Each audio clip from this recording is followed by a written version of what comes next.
ज्या विद्यार्थ्यांनी BEd CET 2025-26 साठी अर्ज केलेला असेल त्या विद्यार्थ्यांसाठी आता आनंदाची बातमी आहे। BEd CETचा रिझल्ट लागलेला आहे। तुमचे स्कोर कार्ड साइटवर उपलब्ध करून दिलेले आहे। तर तुम्हाला स्कोर कार्ड चेक करायचे असेल तर सर्वप्रथम तुम्हाला CET सेलच्या साइटवर यावं लागेल।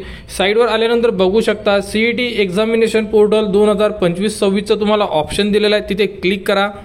इथे क्लिक केल्यानंतर तुम्हाला इथे ID टाकायचा आहे, त्यानंतर पासवर्ड टाकायचा आहे। ID आणि पासवर्ड तुमच्याकडे नोट केलेला आहे कारण आपण हॉल तिकीट डाउनलोड करताना तो यूज केलेला आहे। ID टाका, पासवर्ड टाका, त्यानंतर साइन इनला क्लिक करा, म्हणजे आपण आपल्या प्रोफाइलमध्ये इन्सर्ट होणार आणि तुमचा रिझल्ट तुमच्या प्रोफाइलमध्ये उपलब्ध करून दिलेला आहे।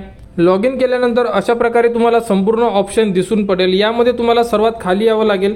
खाली आल्यानंतर बघू शकता तुम्हाला एक ऑप्शन दिलेला आहे स्कोर कार्ड। गेट स्कोर कार्डला तुम्हाला क्लिक करावं लागेल कारण की तुमचा रिझल्ट इथेच उपलब्ध करून दिलेला आहे। तर इथे क्लिक करा। इथे क्लिक केल्यानंतर त्यानंतर लॉग इन मध्ये बघू शकता की तुम्हाला तुमचे स्कोर कार्ड उपलब्ध करून दिलेले आहे। तरी ज्याही विद्यार्थ्यांनी BEd CET 2025-26 साठी अर्ज केलेले असेल त्यांनी लवकरात लवकर आपले स्कोर कार्ड चेक करा। जर तुम्ही गेट स्कोर कार्डला क्लिक केले तर तुमच्या समोर तुमचे स्कोर कार्ड डाउनलोड साठी उपलब्ध होऊन जाणार। तर BEd CET 2025-26 चे अशा प्रकारे तुम्ही तुमचे रिझल्ट चेक करू शकता। तर लवकरात लवकर आपले रिझल्ट चेक करा।